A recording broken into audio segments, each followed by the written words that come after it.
Hello, everybody. Welcome to Tomorrow. My name is Space Mike. Thank you for joining me today for our little watch along party of Starship Flight 10. It is happening, everybody. Whew, it is August 24th. For some of you, it might have already switched over to August 25th, depending on where you are in the world. But holy cow, we are going to have a fun time today, and it is definitely going to be an exciting result one way or the other. So, thank you for everyone for being here. First question: where's everybody watching from? First of all, I see. Thank you. First of all, I see Darko FC. Welcome. Thank you for being here. D- Demon Zeld, thank you for being here. Wanted to say Desmond, but your name says Demond. GTH, good to see you. Thanks for being here. Amtrak, thanks for joining us today. It is going to be exciting.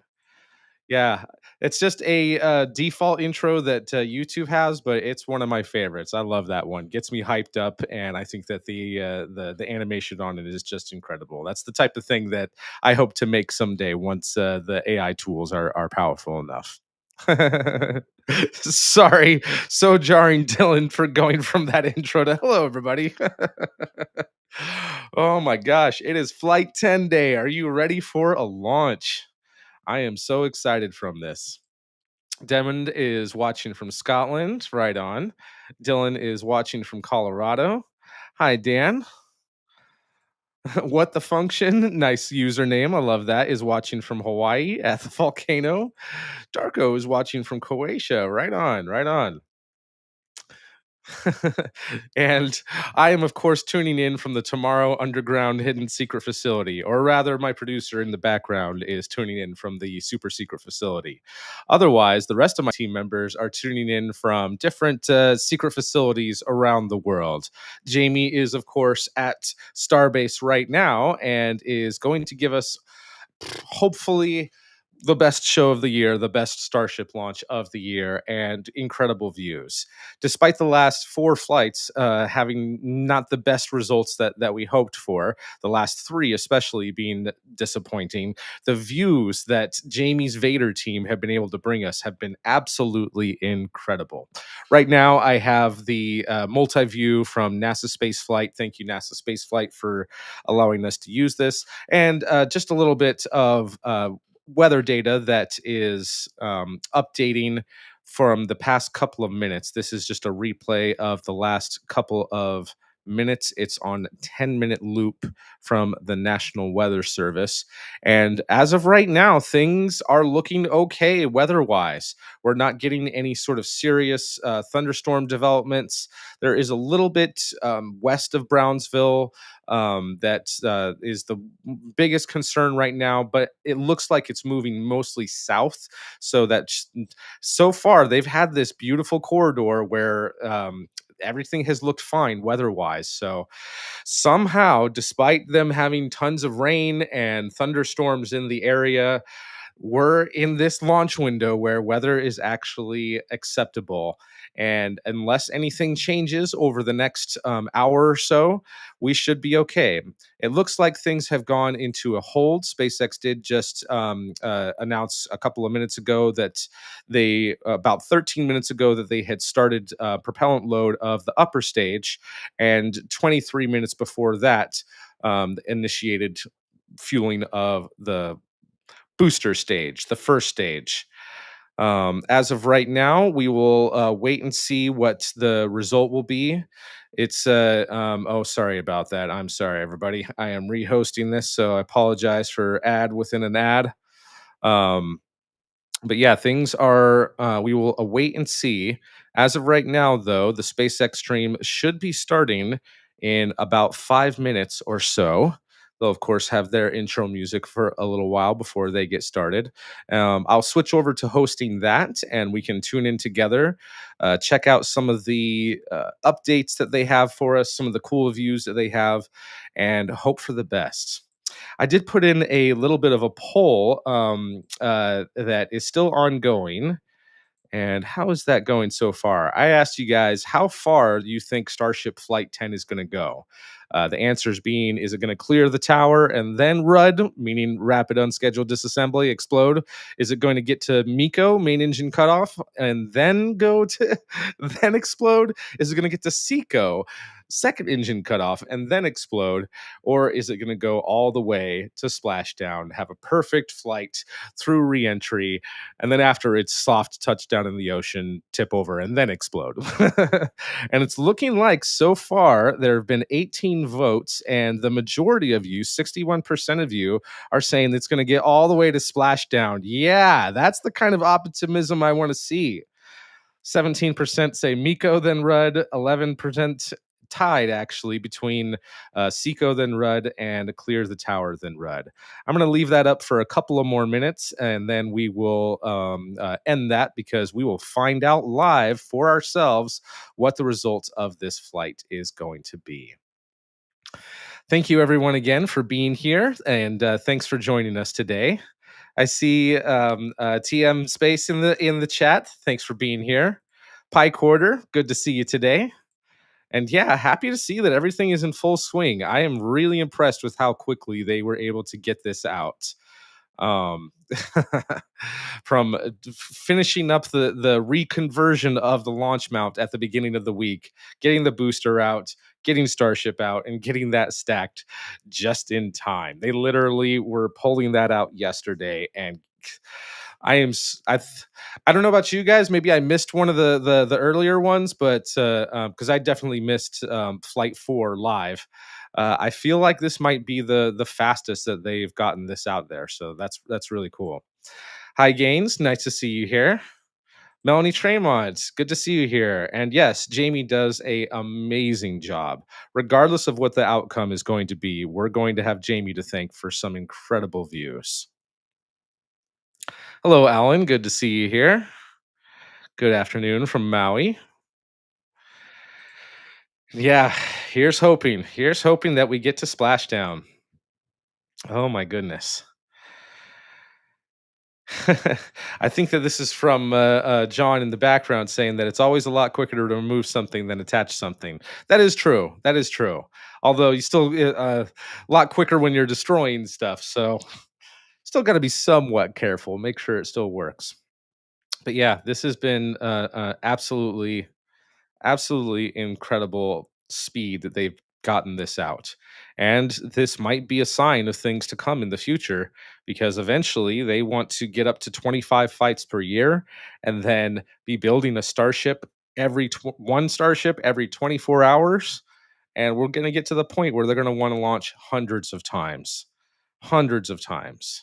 at least a launch a day, if not even multiple launches per day, if they're serious about all these different propellant transfers and sending fleets of starships to Mars at a time. So here's hoping that everything goes well and they can start moving forward with some of their ambitious plans. Demon what's the chance of them losing an engine bell again? I wish I knew. I wish I knew. It seems like they have done quite a bit of extensive testing. However, with the last minute swap out of an engine after the initial static fire test, that tells me that they hopefully that they were able to identify a problem with whatever was the reason for that swap out of that engine. So as of right now, I believe that at least within SpaceX, their confidence is high. I don't have insider information. Jamie doesn't share anything with me, and I don't have any sort of secret chat rooms or hacking devices because they take security seriously. I would try if I could think that I could get in, but I know that I can't.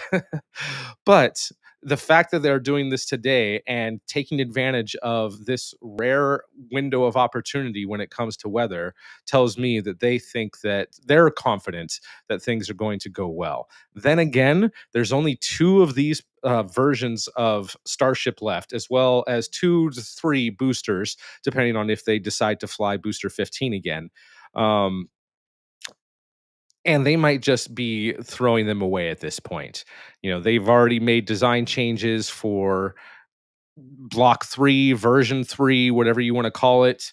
Um, and they might just be trying to test out more failure modes with these, since from a couple of perspectives they might be useless, other than gathering data for ugh, these freaking heat shield tiles, and testing out the ones that have different types of materials, testing the actively cooled heat shields, testing out the areas that have no heat shields at all, and collecting that data so that they can improve the system for future versions. So there is lots of reasons that, and lots of data that they can get out of exploding these things on purpose. However, that crucial test for that coast phase, um, re-entering the atmosphere and also deploying the simulated Starlink satellites, hasn't happened yet because of all the failures that we had. So including this one, that is now 4 flights that they've wanted to at least get those 2 major experiments out of the way. And I am hearing that oh no, are we getting a stand down? Oh my gosh. All right, let me change. All right. SpaceX literally just announced standing down from today's 10th flight of Starship to allow time to troubleshoot an issue with ground systems. Oh my gosh. Oh my gosh. I hate to do this to you cuz we literally just started streaming. Dang it. Dang it, dang it, dang it. Well, in that case then, well, let's talk about this for just a second here. I'm going to go to full screen for a second here. Um, well, that really sucks. What of a bit of a letdown. However, I should have seen that coming, since the technical update that Elon was going to give us was supposed to be a couple hours ago. That was supposed to be about 2 hours and 15 minutes ago. It got pushed back an hour, and then went live for literally 1 second with no audio or anything, and then canceled. Um, and so, like the last time, the technical presentation got pushed. So that should have been a sign that this was probably going to get pushed back. Oh goodness. Well, it's looking to me like, I mean, I'm not seeing anything from the multi-view cam from NASA spaceflight to see any indication of crews. But then again, we're not seeing the shot of where the road closure is, so wouldn't necessarily see it. But all right, we're gonna have to wait and see when they decide to um, try to launch this again. My guess is probably Tuesday, because we were seeing another weather prediction for similar types of thunderstorms with a couple windows of opportunity tomorrow on Monday. However, Tuesday is pretty clear skies all day. So my prediction right now is that it's going to be Tuesday for their next potential launch. I'm going to go ahead and end the poll. Everyone, keep up that high hopes there. 59% of you believe that it's going to get to splashdown before it explodes, which I hope will be the case. I did want to go back to a the brief view that we have gotten so far of the boost trunk that launched recently, um, launching on the CRS 33 mission. There we go. Let me transfer back to here and full screen this. I'll just let that loop through a couple of times. But yeah, we finally got to see what the boost trunk looks like on Dragon. This is something that I've been really excited about as soon as they announced it. I mean, I was excited when they announced that they were going to do the ISS reboost. Unfortunately, we didn't see any sort of puffs from the video of it, because it was a very, very, very low thrust type of reboost. And with this, they'll be able to do more reboosts with the system, and this adds a whole bunch more capability. Not only are you seeing these fuel tanks and a COPV tank in between those 6 fuel tanks there, There's also a couple of thrusters that the angle that they filmed this particular shot is just so that you can't see those thrusters. But apparently, there's a couple of extra Draco thrusters in back there. Not only and this these fuel tanks not only serve those extra thrusters that are inside of the trunk, but it's also serving the thrusters that are in the Dragon capsule itself. And going through the same sort of access ports that they have for all of the electrical outlets, because the solar panels are on the trunk and have to feed inside to the Dragon at some point. So it really wasn't that hard of a upgrade to go through the existing types of attachment ports that they have for the electrical to allow this extra capability with these fuel tanks for the Draco thrusters. So I'm really excited for this, and I hope that they continue to make more upgrades. There was a recent and I want to do a bit more in-depth video about this, and I want to replay the audio from the one of the pre-launch conferences where they were talking about this being a permanent upgrade for the Dragon capsule, which that's just great. That allows for a whole bunch of extra capability with the Dragon capsule. That might even allow, imagine someday we have multiple space stations in low Earth orbit. We still have the ISS for a couple of years.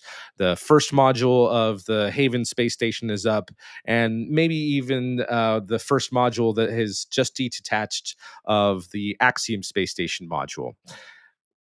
With just this extra fuel capability, Dragon might be able to do something we haven't seen since the Salyut program, where the same crew vehicle visits multiple stations on the same trip. They might have just enough delta V if they're in the same similar inclinations and a way that they would be able to do the different phasing orbits in order to rendezvous with another vehicle. But they might be able to do it with just this upgrade. And if we ever see Gray Dragon again, if we ever talk about Lunar Dragon spacecraft again, adding on to this capability would only make the vehicle that much better. As a matter of fact, in a perfect world, I would like to add some more fuel tanks, not for the Draco thrusters, but for the Super Dracos, and actually turn the Dragon capsule into a little one shot lander that could land on the surface of the moon and be able to take off again and be able to at least rendezvous with the gateway station, if not get refueled somehow to be able to return back to Earth. That would be super cool. Anyway, I love to see this. It has been a really crazy and awesome week for SpaceX. They reached their 100 launch of the year this week with one of their Starlink flights. Their last mission, CRS 33, um, that happens to be their 106th launch of the year. And aside from that Cargo Dragon spacecraft with this boost trunk, they also launched the secretive X-37B for another one of its super secretive missions. Who knows what they're doing and for exactly how long it's going to be. They sometimes will post what the mission duration is supposed to be, but almost every time the mission gets an extended duration. So I don't even really bother about it until we hear a year, 2, 3 years later when it's coming back. So we'll see. Um, but in any case, it's been an awesome week. If this launch had launched, this would have been the dessert for an awesome week for SpaceX, but it's apparently not to me. So we will wait and see what the announcement is going to be and when they figure out that the next flight is going to be. Until then, what do you think? Do you think that we're going to get that technical update before the flight, or is it going to happen again after the flight? Let me know in your comments. And actually, speaking of comments, give me just a second here to catch up with you guys. For those of you who are still here with me, thanks for sticking with me. This is a disappointing result, especially for those of you in the UK, for this ungodly hour of night that it is. Well, snig snag and hobgobble it all. Oh my goodness. Vax Headroom, yeah, standing down from today's 10th space flight. Yeah. And yes, good to see you in chat, Vax. Always good to see you here. Hubble boost. Yes, Greg Woods. This could be used for the Hubble reboost mission. And if they were to do that, they would have to come up with the clamp attachment points on the aft end of the trunk, so that they could have the EVA version of the Dragon capsule. In any case, I think a lot of folks have already kind of jumped ship. That's totally okay. I did want to go and share one more thing for those of you who are still here, just to kind of round out what the schedule looks like for the rest of the week. There's another launch attempt of the New Shepard NS-35. This is just a suborbital mission with some scientific experiments on board for NASA, as well as several student experiments. There is a Long March 8A space rocket, not spacecraft, most likely launching one of the either Thousand Sails or Gua Wang, the basically Star Shield, the military version of Starlink for China. And then we have a whole bunch of Starlink missions for the week. However, on Tuesday is the only kind of notable payload. This is the NAOS, or Luxosis mission that is launching. This is a advanced optical system for Luxembourg's military, and it's not listed here. There we go. Pelican. This is a couple of extra CubeSats that are going to be launching from Planet Labs. Yes, Planet Labs is still a thing. They survived their Chris Lewicki's. Uh, Nothing wrong with Lewicki, just unfortunately has had some bad business and bad luck with business, but they're launching several of these CubeSats for them, so that's going to be great. There's also a couple of, or at least one spacecraft for Capella Space. So turning a large primary satellite with a little bit of extra capability into kind of a mini transporter mission. Aside from that, as I said, it's several Starlink missions. Oh, I'm sorry, I didn't even switch to the tab that I was looking at. And after Saturday of next week, then things are pretty fuzzy. But the biggest thing that I'm looking forward to, where was it? Yeah, Bandwagon 4. I am looking forward to this because this is going to have the Haven demo, which is a small satellite testing the life support systems, electrical capabilities, communications, and a couple other subsystems that will be on the Haven space station. So this is not the Haven space station. It's just a small satellite testing the systems, but is a crucial part that kind of needs to happen before they actually fly their real one. They've done their structural test article and done lots of their test with that, and were able to validate most of their design. Apparently, I'm hearing that they only had to tweak a couple of things and are building the real flight module right now, which great for the core and great for the skeleton, but you can't exactly start outfitting all of its systems unless you've tested those and are for sure that your system is going to work. So excited for Bandwagon 4 coming up. And then in October, I am very much looking forward to the first test flight of the new and improved Japanese cargo vehicle. So looking forward to that. And right now we have a no earlier than October for that, but it's looking serious. So for now, thanks for sticking with me. This is super disappointing that we have had a scrub, but we will look closely at what is going to be the next attempt of Flight 10. And until then, I'm going to continue working on some other content that I'll have for you guys. I might release something instead of Tuesday on usual. I might release something for you on Monday to make up for the fact that we didn't have our regular live show today and the fact that this scrubbed. So, with that, I would like to thank everybody for joining me today.